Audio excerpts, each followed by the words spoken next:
Spewing red-hot lava and rivers of magma, Cumbre Vieja has been erupting for 40 days with dense clouds of ash and steam now climbing as high as 600 metres into the air.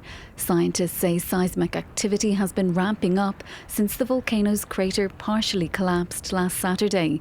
7,500 residents have fled their homes since the end of September, and those who remain are being warned to prepare for further strong tremors. More than 100 earthquakes were registered on Thursday.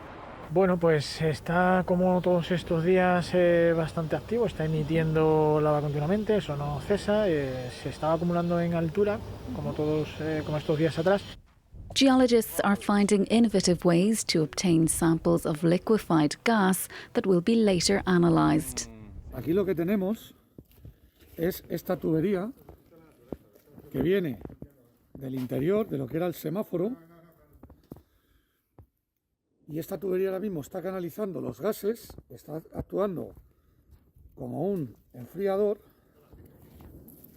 una especie de alambique. Soldiers have been drafted in to help remove the layers of ash that have been covering nearby homes. More than 2,000 properties have been destroyed since the eruptions began.